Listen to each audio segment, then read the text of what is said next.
नमस्कारम, Saras yoga and fitness में स्वागत है आप सभी का। आज हम लेकर आए हैं फ्लेक्सिबिलिटी प्रोग्राम।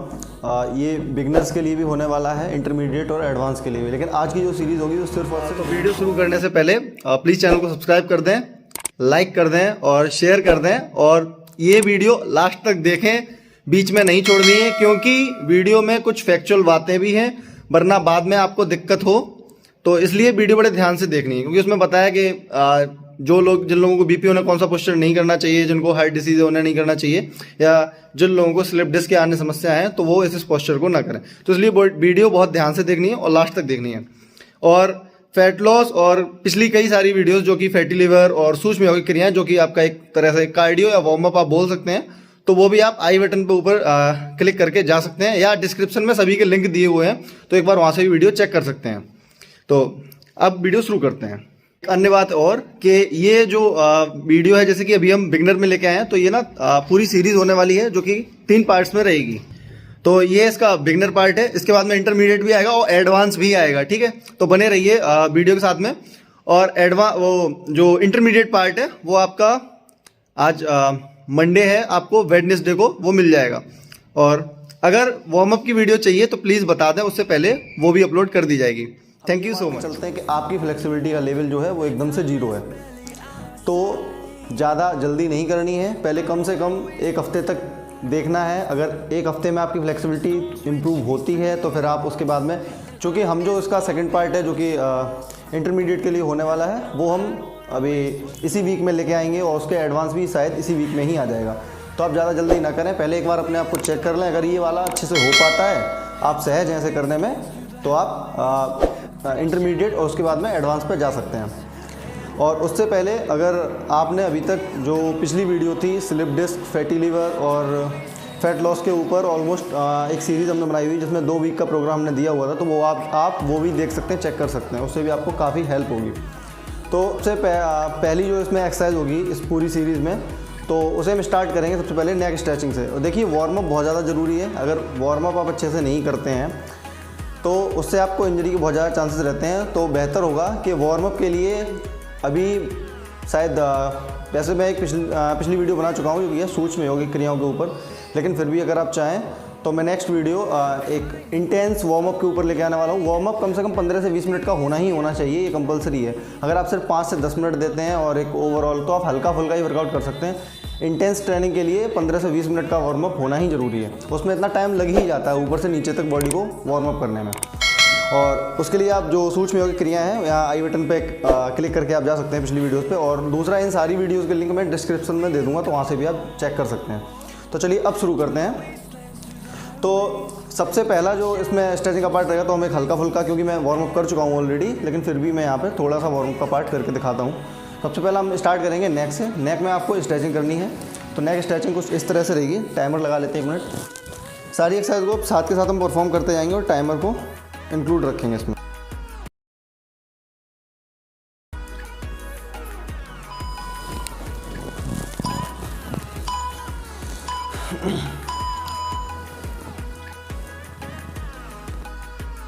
थोड़ा सा रुकेंगे, 1 से 2 सेकंड का पॉज देते रहेंगे।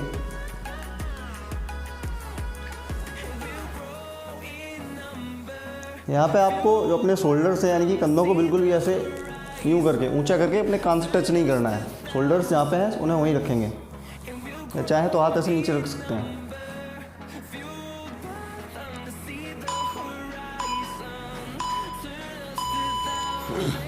इसके बाद में अब हम आगे से शोल्डर्स जो अपनी पूरी बैक करेंगे, अपर बैक पीछे से शोल्डर्स को स्ट्रेच करेंगे। ध्यान ये रखें कि एल्बो जो है वो आपकी स्ट्रेच ही रहेंगी, मतलब सीधी करके रखेंगे ना, स्ट्रेट करके रखेंगे।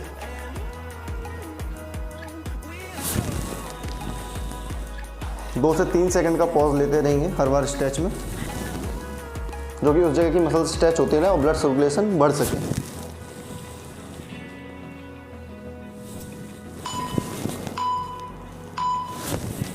रिलैक्स। अभी हम पीछे से कर चुके हैं, तो हम आगे से चेस्ट और फ्रंट शोल्डर को स्ट्रेच करेंगे कुछ इस तरह से।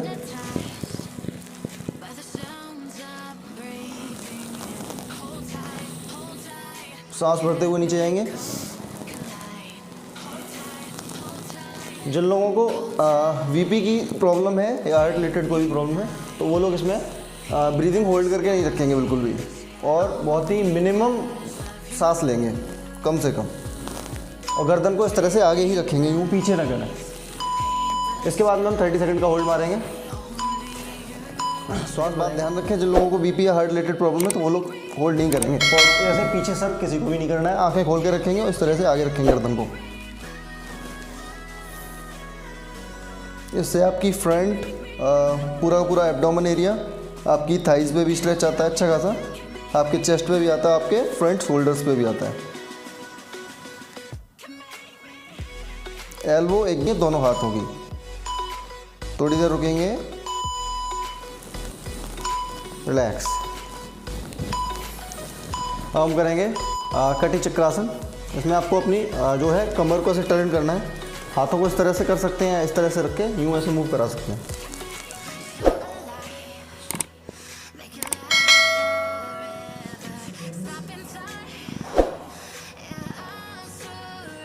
थर्टी सेकंड के 2 राउंड करने हैं।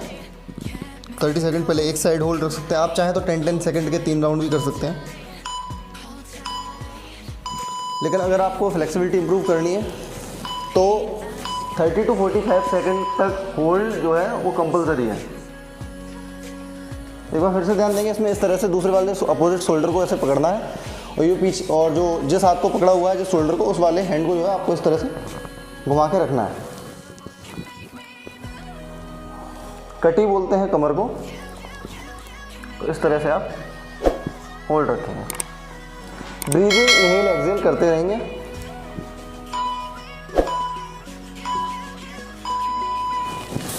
रिलैक्स। अभी हम करेंगे साइड स्ट्रेच। दूसरा हाथ चाहे तो इस तरह से ऊपर रख सकते हैं।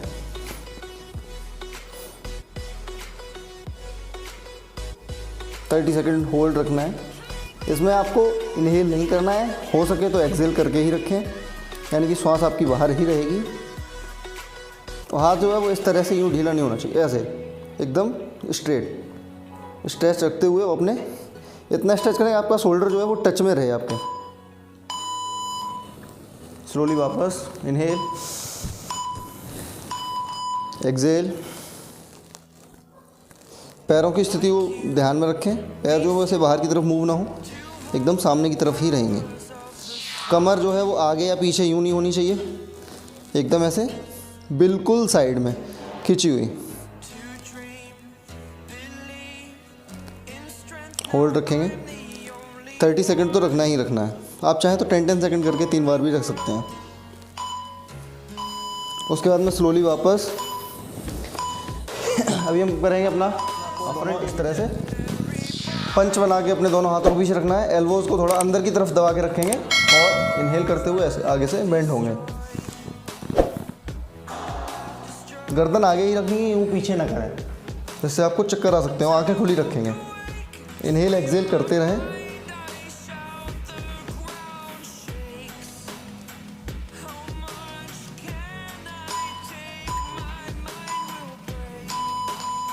रिलैक्स, धीरे से वापस आएंगे। अभी फ्रंट एरिया को स्ट्रेच किया, अभी हम अपनी बैक स्ट्रेच करेंगे।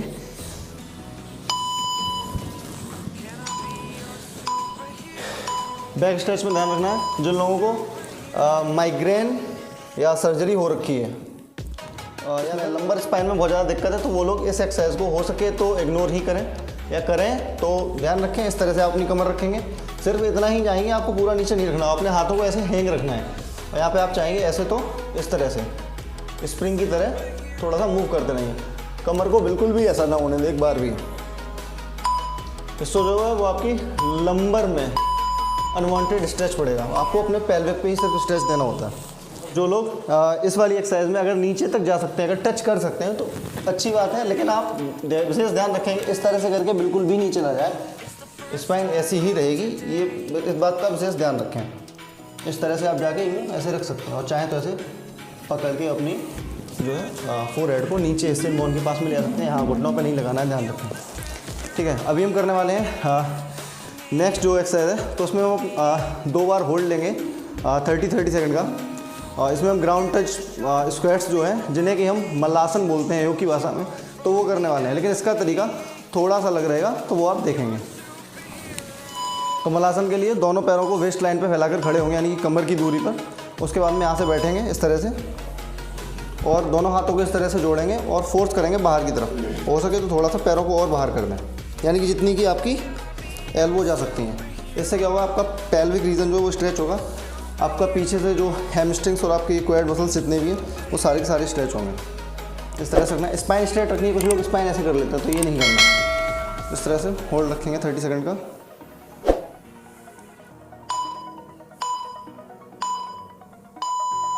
रिलैक्स। फिर से जाएंगे।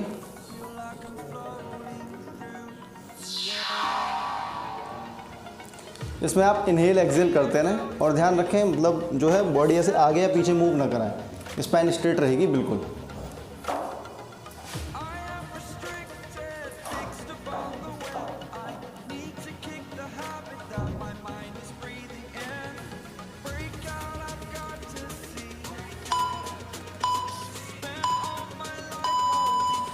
One more time. एक बार थोड़ा सा रिलैक्स लेंगे फिर से।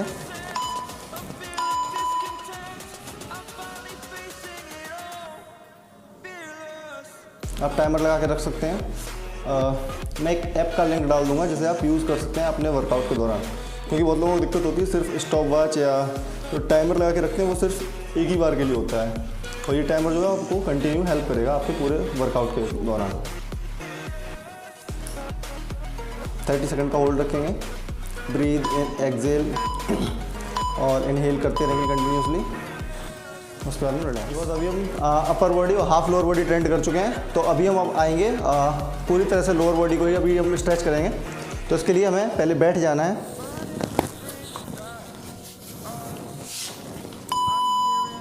तो दंडासन की स्थिति में बैठ जाएंगे। इसके बाद में आपको जो है जानुश्रासन की प्रैक्टिस करनी है। मतलब कोई सा भी एक पैर अपना फोल्ड करना है, जैसे कि मैं यहाँ पर लेफ्ट को फोल्ड करना है और राइट को आगे रखना है। इस तरह से पकड़ना है इसको, और टच नहीं करने की कोशिश बिल्कुल नहीं करनी। सबसे पहले तो स्पाइन स्ट्रेट करेंगे इस तरह से, और दोनों पहले तो एक हाथ से पकड़ने का ट्राई करेंगे। अगर से आप पकड़ पा रहे हैं अच्छे से तो दूसरे से ट्राई करेंगे। इस तरह से सिर्फ पकड़ के रखेंगे और धीरे धीरे मतलब फोर आर्म्स की हेल्प से अपनी बॉडी को नीचे मूव कराएंगे, न कि यहाँ स्पाइन से। बिल्कुल भी रोटेट नहीं करना है, इस तरह से रहना है। इनहेल एक्सेल कंटिन्यू रखेंगे। रिलैक्स। इस तरह से ही हम दूसरे पैर से करेंगे। इस तरह से ही हम लेफ्ट लेग से करेंगे, अपने दूसरे पैर से होल्ड करेंगे। आप चाहें तो सिर्फ अगर एक हाथ आ रहा है तो सिर्फ एक को ही रखेंगे इस तरह से, और दूसरे से ऐसे इसको नी को दबा के रखेंगे। और अगर दोनों से पकड़ सकते हैं दोनों से होल्ड करेंगे और थोड़ी देर इसी स्थिति में रुकेंगे। इनहेल एक्सेल कंटिन्यूसली करते रहें।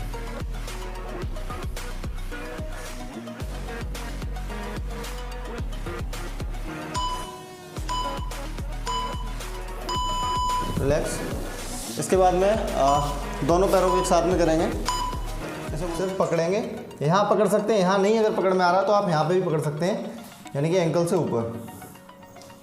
बस स्पाइन स्ट्रेट रहेगी, इस बात का ध्यान रखें। और अगर यहाँ पकड़ सकते हैं तो यहाँ पकड़ लें। अंगूठे इस तरह से पकड़ सकते हैं तो अंगूठे भी पकड़ लें, यानी कि जहाँ आप कंफर्ट हो, लेकिन स्पाइन स्ट्रेट रहेगी, इस बात का विशेष ध्यान रखेंगे।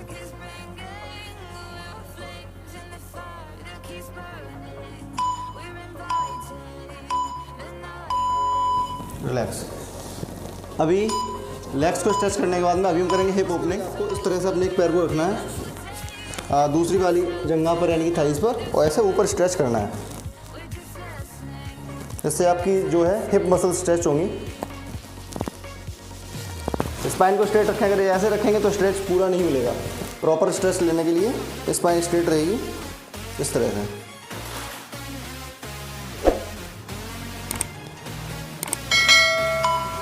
स्ट्रेच को फील करेंगे थोड़ी देर। रिलैक्स।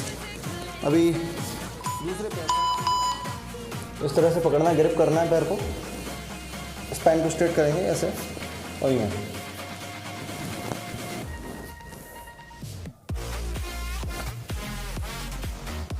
होल्ड रखेंगे 30 सेकेंड। इनहेल एक्सहेल करते रहेंगे कंटिन्यूअसली।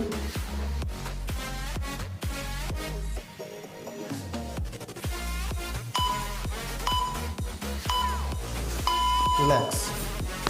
इसके बाद में दोनों पैरों को इस तरह से सामने से, जैसे कि आप बटरफ्लाई पोज या बद्ध घोड़ासन बोलते हैं योग की भाषा में, तो इस तरह से पकड़ना है। आप इस तरह से 30 सेकंड तक मूव करेंगे। कोशिश ये करनी है कि ज़मीन तक पहुंच सकें आपके घुटने जो है। बहुत ज़्यादा प्रेशर नहीं करना है। कुछ लोगों को देखा है कि स्टार्टिंग में ही फ्लेक्सिबिलिटी अच्छी नहीं है, उसके बावजूद भी किसी न किसी व्यक्ति को खड़ा कर लेते हैं अपने दोनों घुटनों पर और ज़बरदस्ती का दबाने लगते हैं, जिससे कि आपकी ये इलियकस जो बोन होती है इस पर बहुत ही गलत प्रभाव पड़ता है, जो कि सही नहीं है। रिलैक्स। अब जो नेक्स्ट हमारी एक्सरसाइज होने वाली है वो होगी हमारी काउ कैट पोज, या जिसे कि हम मरीच आसन भी बोलते हैं योग की भाषा में। तो काउ कैट पोज के लिए आपको ऐसे घुटनों पर खड़े हो जाना है। अपने हाथ जो है शोल्डर लाइन पर ही आपके हैंड्स जो है वो आगे आने चाहिए। हाथों की उंगलियां खुली हुई रहेंगी। इसके बाद में आपको जो है वो इनहेल करते हुए कुछ इस तरह से कमर को नीचे दबाना है और मतलब नेक को जो है वो ऊपर उठाना है। इसी के बाद में एक्सहेल करते हुए इस तरह से स्पाइन को ऊपर खींचेंगे और गर्दन को नीचे ले जाएंगे। तो ऐसे ही कंटिन्यूसली हम कम से कम 1 मिनट तक ये परफॉर्म करेंगे।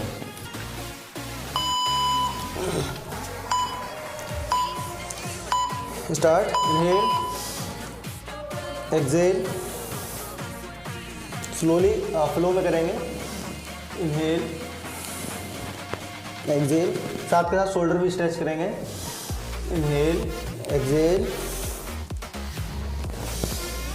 Inhale, exhale, inhale, exhale, inhale, exhale, inhale, exhale, inhale, exhale, inhale, exhale.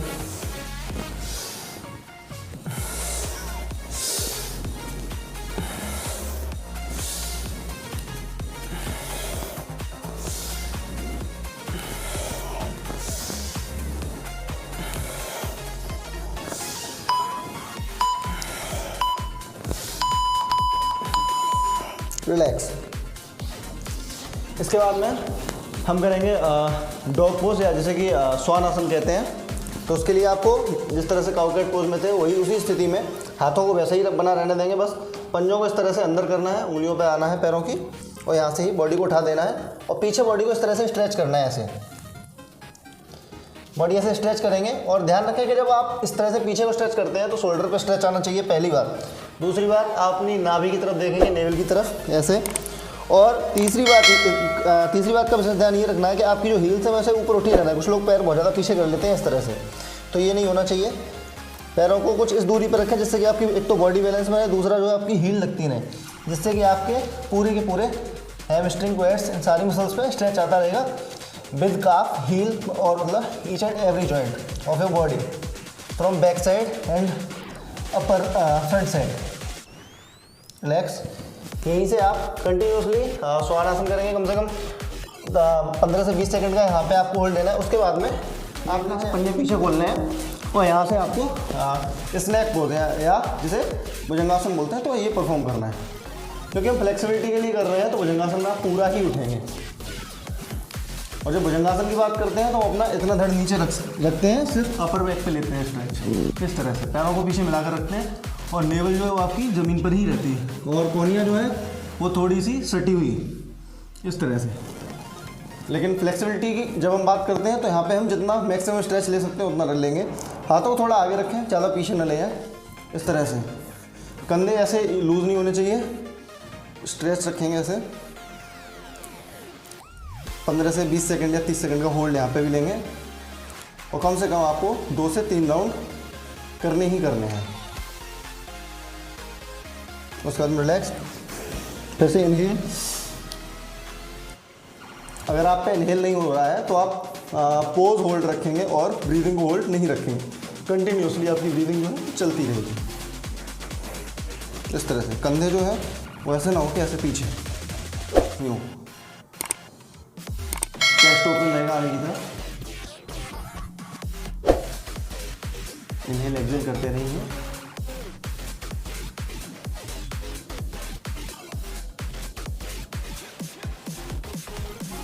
Relax.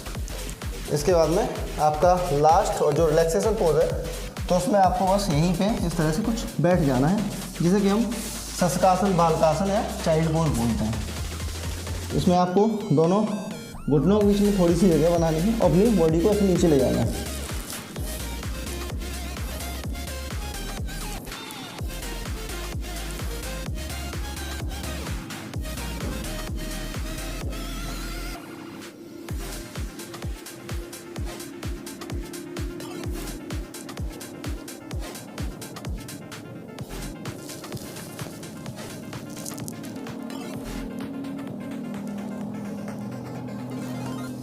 धीरे धीरे वापस रिलैक्स। तो ये थी हमारी बिगनर्स फ्लेक्सिबिलिटी सीरीज़, जिसमें अगर आप सिर्फ इतना ही करते हैं तो आपको सिर्फ एक हफ्ते यानी कि 7 दिन या मैक्सिमम 15 दिन इतने में ही रिजल्ट मिल जाते हैं। इसमें कोई शक की बात नहीं है। उसके बाद में आप ट्राई कर सकते हैं इंटरमीडिएट के लिए। दैन इंटरमीडिएट को 1 और 2 मंथ में भी परफॉर्म करते करते आप एडवांस के लिए जा सकते हैं। तो ज़्यादा जल्दी नहीं करनी है, क्योंकि फ्लेक्सिबिलिटी सिर्फ एक बहुत कोई छोटी सी चीज़ नहीं कि आपने थोड़े से स्ट्रेच किए और हो गया। इसमें भी मसल फटीग होती है बहुत, और इतनी होती है कि कुछ लोगों को तो 5-5 दिन तक उसका जो है वो सेंसेशन नहीं जाती है, इतनी ज़्यादा मसल्स फटीग हो जाती हैं और वो रिपेयर नहीं हो पाती है अच्छे से। तो ध्यान रखना है कि आपको जो आहार भी है वो भी अच्छा लेना है। और ये सबसे अच्छा जो इसमें रिकवरी के लिए जो सप्लीमेंट रहेगा वो एक तरह से ये रहेगा कि आप रात में दूध लें, और दूध में जो है वो कम से कम 1 चुटकी हल्दी, और दूध की जो मात्रा है वो 250 से 300 ml होनी चाहिए, और डाल के उसे गर्म करना है कम से कम 5 से 10 मिनट धीमी आंच पर। उसके बाद में उसी दूध को पी लेना है, तो जिससे कि आपकी मसल्स रिकवरी बहुत अच्छे से हो पाएगी। और आप अगले दिन रेस्ट करेंगे एंड देन अल्टरनेट डे में आपको ये परफॉर्म करना है वर्कआउट। इस तरह से आप वीक में 3 टाइम्स और मैक्सिमम 5 टाइम्स ही परफॉर्म करेंगे इस वर्कआउट को, और इससे आपको बहुत अच्छे रिजल्ट मिलेंगे।